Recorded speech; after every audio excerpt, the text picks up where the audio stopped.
السلام علیکم ورحمۃ اللہ وبرکاتہ۔ عزیزان گرامی، آج میں لایا ہوں آپ کے لیے ایک بہت ہی زبردست اور دلچسپ بات۔ آپ دیکھیں گے کہ میرا پتر اپنے چاچو کے دفاع میں کس طرح میدان میں نکلا اور کس طرح اس کا دفاع کرنے لگا، اور چاچو کو بچاتے بچاتے یہ بیچارہ چاچی سے بھی ہاتھ دھو بیٹھا۔ میرے پتر نے پہلے کہیں یہ دعویٰ کر رکھا تھا اور فتویٰ دے رکھا تھا کہ جو شخص الہام یا کشف کا دعویٰ کرے وہ دائرہ اسلام سے خارج ہے، اس میں کوئی دو رائے نہیں ہے، یعنی وہ بالکل پکا ٹھکا کافر ہے، اس میں کوئی شک ہی نہیں ہے۔ بالکل ہمارے نزدیک کوئی بھی شخص نبی علیہ السلام کے بعد یہ دعویٰ کرے کہ اس کے پاس کوئی غیبی خبر آتی ہے الہام یا کشف کے ذریعے، تو وہ دار اسلام سے خارج ہے۔ بالکل اس میں کوئی دوسری رائے نہیں ہے۔ جب میرے پتر کو پتہ چلا کہ اوہو یہ دعویٰ تو اس کے چاچو نے بھی کر رکھا ہے اور وہ بھی الہام کا قائل ہے، تو اب میرے پتر کے فتوے کے مطابق چاچو جی گئے، اور ظاہر ہے جب چاچو جی گئے تو ساتھ چاچی بھی گئی، چاچو اور چاچی دونوں گئے، کیونکہ میرے پتر کے قول کے مطابق یہ کلمہ کفر ہے۔ کلمہ کفر بولنے سے نکاح ٹوٹ جاتا۔ چاچو پہلے چاچی نہ نکاح دوبارہ کر، پھر مرید دوبارہ کر۔ چاچو تیری چاچی گئی، ہاں اور کلمہ کفر بولنے سے چاچی چلی جاتی ہے، وہ نہیں رہتی، چاچو اور چاچی میں جدائی ہو جاتی ہے۔ کلمہ کفر بولنے سے نکاح ٹوٹ جاتا۔ کلمہ کفر بولنے سے نکاح ٹوٹ جاتا۔ تو اب یہ اپنی چاچی کو بچانے کے لیے میدان میں نکلا اور اس نے پینترے بدلے۔ ابھی اتنا بڑا بلنڈر ہو گیا ڈاکٹر ذاکر نائک سے نادر علی کی پوڈ کاسٹ میں۔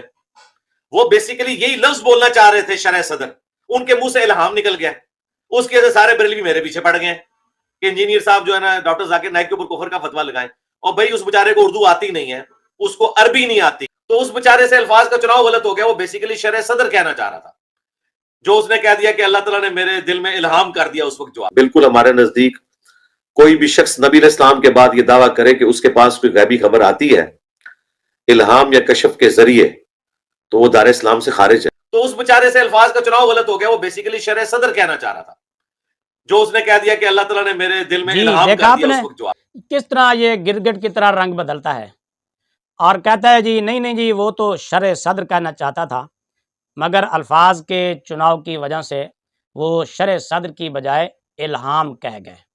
لیکن اس طرح کی تعویلیں بھی میرے پوتر کی چاچی کو بچا نہیں سکتی۔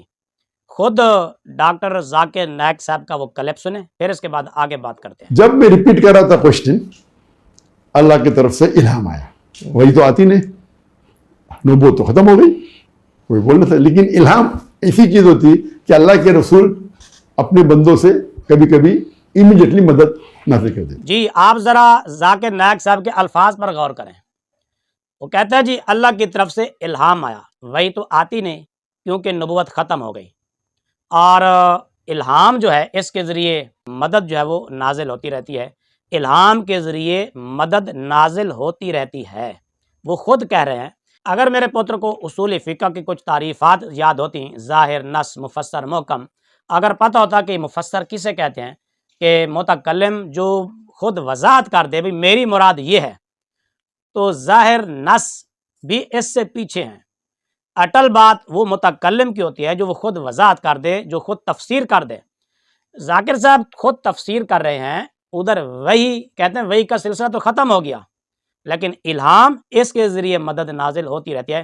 پھر ایک بار نہیں 2 بار لفظ الہام بولا، اور اس بیچارے پر یہ الزام بھی دھر دیا کہ اس کو اردو بولنا نہیں آتی، الفاظ کے چناؤ کا اس کو پتہ نہیں ہے۔ اس کا مطلب یہ ہے کہ آپ اس کی ایک اور جہالت کو آپ ثابت کرنا چاہتے ہیں۔ اور دوسری بات یہ بھی ہے کہ پتر آپ کو کیسے پتہ چلا کہ یہ الہام کی بجائے شرح صدر بولنا چاہتا تھا؟ الفاظ کے چناؤ کی وجہ سے وہ شرح صدر کی بجائے الہام بول گیا، آپ کو اس کے بارے میں کیسے پتہ چلا؟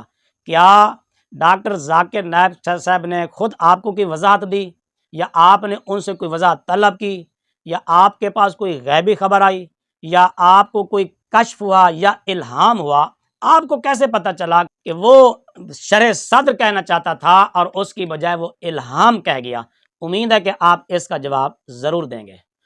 اور دوسری بات یہ بھی ہے کہ میرے پوتر نے یہ بھی دعویٰ کیا ہے کہ اگر میری ان سے کوئی ملاقات ہو گئی یا کوئی ٹیلی فون کے ذریعے کوئی رابطہ ہوا تو میں ان سے کہوں گا بھائی آپ اس بات سے رجوع کریں، یعنی یہ آپ نے یہ کہا ہے کہ مجھے الہام ہوا، تو آپ نے چونکہ یہ کلمہ کفر بولا ہے، اس سے بندہ کافر ہوتا ہے، نکاح ٹوٹ جاتا ہے۔ اگر میری فون پہ بات ہوئی ان سے یا کوئی ملاقات کے چانس بنے تو میں ان سے کہہ بھی دوں گا کہ یار اس کے اوپر آپ رجوع کریں، آپ نے کیا لفظ بولا ہے، اور مجھے پتا ہے ان کے الفاظ کا چناؤ کا مسئلہ ہے، ان کو اردو نہیں آتی۔ چاچو تیری چاچی گئی، ہاں ہاں کلمہ کفر بولنے سے نکاح ٹوٹ جاتا۔ لہذا آپ اس سے رجوع کریں۔ تو میں اپنے پوتر سے یہ پوچھنا چاہوں گا، کیا آپ اپنے چچا سے صرف اسی الفاظ سے، اسی بات سے رجوع کروائیں گے، یا یہ الفاظ بولنے سے جو چاچی بھی نکاح سے چلی گئی کہ رجوع کے ساتھ چاچی کا نکاح دوبارہ کروا کے چاچی کو بھی واپس لائیں گے، یا صرف رجوع کروائیں گے؟ اس سوال کے جواب کا بھی انتظار رہے گا۔